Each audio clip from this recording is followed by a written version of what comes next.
और वो धड़ाम से नीचे आके गिर गया, क्योंकि पीछे से जिनको ईमानदार जजेस के आसरे पे खड़े होके इलेक्शन जीतने की आदत थी, जिनको जनरल फैज हमीद इलेक्शन जिताता था, आज ना फैज हमीद है ना वो ईमानदार जजेस हैं। तो अल्लाह ताला ने उनकी रियलिटी पूरी दुनिया के सामने खोल के रख दी।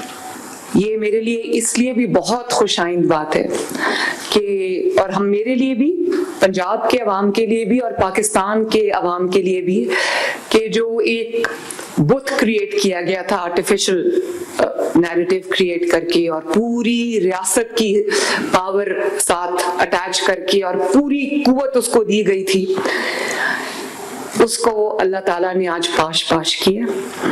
और हर जो आर्टिफिशियली क्रिएटेड चीज होती है, चाहे वो आर्टिफिशियली क्रिएटेड लीडर हो, चाहे वो आर्टिफिशियली क्रिएटेड नैरेटिव हो, या वो आर्टिफिशियली क्रिएटेड जमात हो, एक उसकी शेल्फ लाइफ होती है।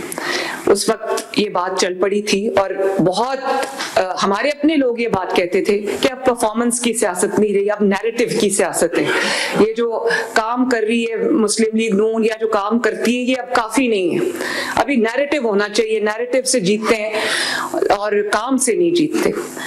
तो जब नैरेटिव चला और काम नहीं चला, उस वक्त पाकिस्तान के अंदर जो तारीखी तनज़्ज़ुली आई उसकी कोई मिसाल नहीं मिलती।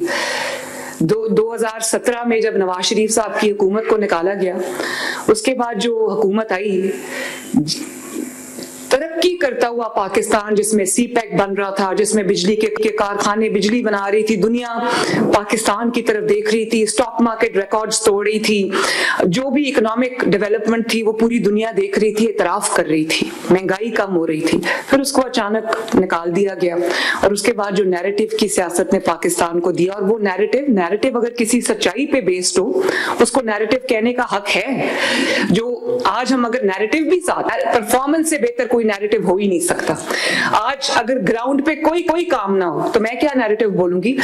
मैं झूठ एक हद तक बोल सकती हूँ, मैं किसी एक हद तक कोई कहानी घड़ सकती हूँ, लेकिन उन चीजों की शेल्फ लाइफ होती है। और मुझे खुशी है इस बात की कि वो शेल्फ लाइफ पूरी हो चुकी है और वो धड़ाम से नीचे आके गिर गया, क्योंकि पीछे से जिनको ईमानदार जजेस के आसरे पे खड़े होके इलेक्शन जीतने की आदत थी, जिनको जनरल फैज हमीद इलेक्शन जिताता था, आज ना फैज हमीद है ना वो ईमानदार जजेस हैं। तो अल्लाह ताला ने उनकी रियलिटी पूरी दुनिया के सामने खोल के रख दी।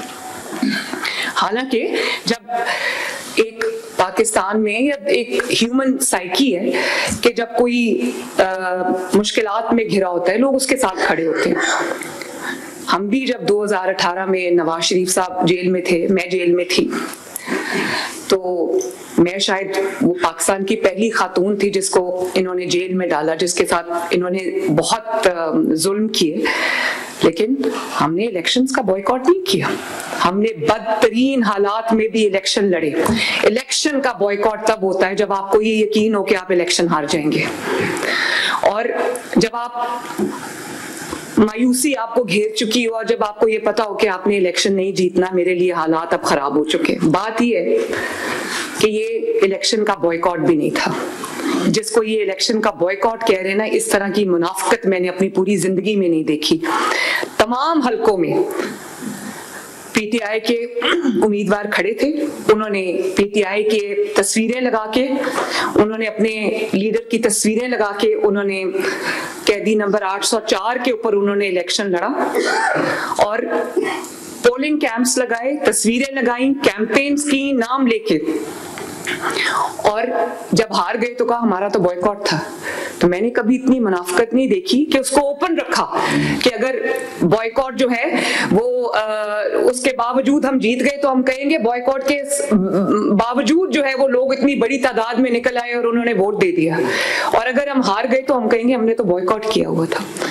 जब आवाम का पॉपुलैरिटी की बहुत दावे करते थे ना कि हम बड़े पॉपुलर हैं, किधर गए वो पॉपुलैरिटी के दावे? पॉपुलैरिटी के आगे कोई नहीं खड़ा हो सकता।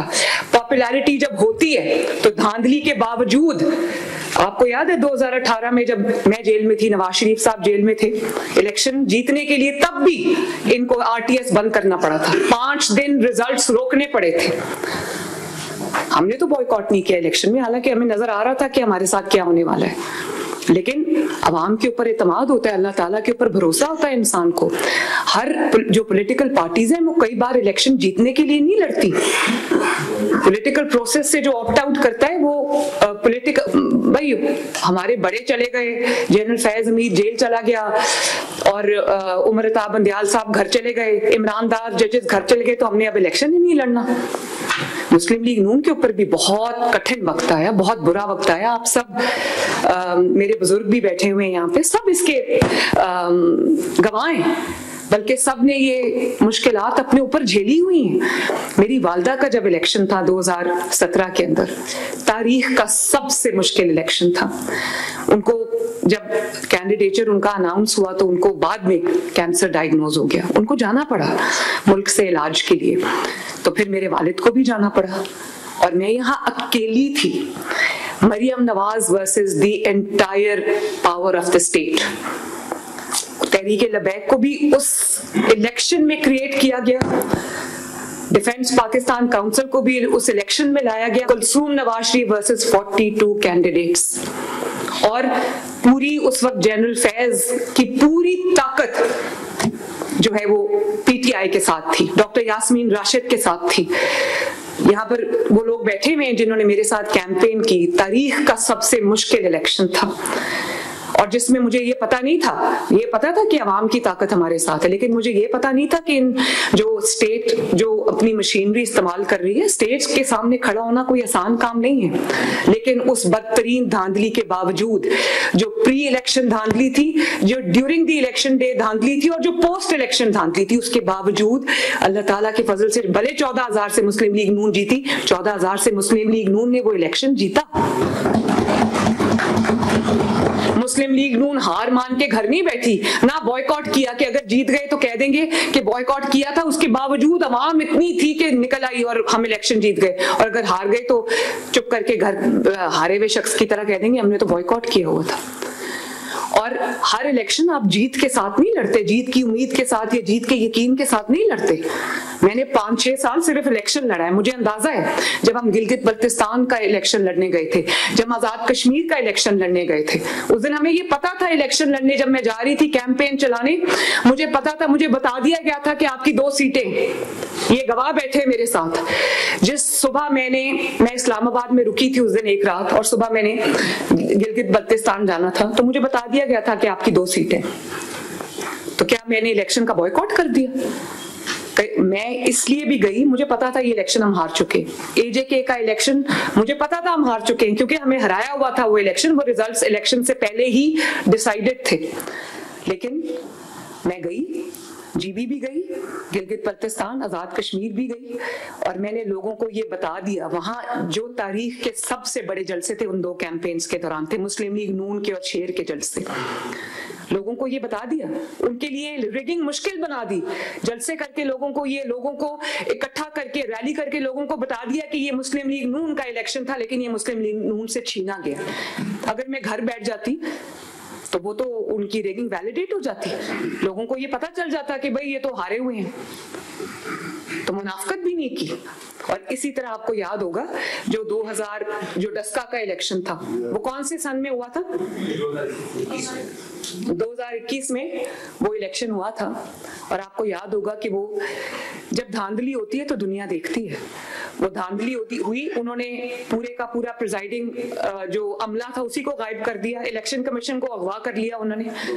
धुंध आ गई अचानक और पूरी रात धुंध छाई गई। सुबह 6 बजे जो है वो प्रिजाइडिंग ऑफिसर मुंह नीचे करके लाए जा रहे थे, तो वो हमें हरा दिया इन्होंने। उसी दिन जो है जी फायरिंग की, अमले को पूरी रात हब्से बेजा में रखा, और अगले दिन जब मुझे पता चला कि हमें हरा दिया गया तो मैं चली गई डस्का। मैंने गिव अप नहीं किया, उनके हलक में से वो इलेक्शन निकलवाया हमने और जीता अल्हम्दुलिल्लाह। और उस वक्त ये सब एक पेज पे थे, पूरी रियासत जो थी उसकी रियासत की पूरी मशीनरी मुस्लिम लीग नून के खिलाफ थी। लेकिन जब आपको अवाम पे एतमाद हो, जब आपको पता हो कि अवाम आपके साथ है, आप कभी इलेक्शन का बॉयकॉट नहीं करते या इलेक्शन का बॉयकॉट करने की मुनाफकत नहीं करते या ड्रामा नहीं करते। इसी तरह आपको याद होगा वजीराबाद का जो इलेक्शन था, उसमें वो पीटीआई के लोग कंधों पे वोटिंग जो पूरे थैले थे वो उठा के भाग रहे थे, उनको पीछे से जाके पकड़ा था। तो ये इलेक्शंस इस तरह लड़े जाते हैं। धांधली हो भी तो धांधली, आप धांधली के बावजूद हार भी जाएं तो आप उनकी धांधली को एक्सपोज करते हैं। और ये क्या बात है कि पंजाब में बॉयकॉट था और खैबर पख्तूनख्वा में बॉयकॉट नहीं था? क्यों?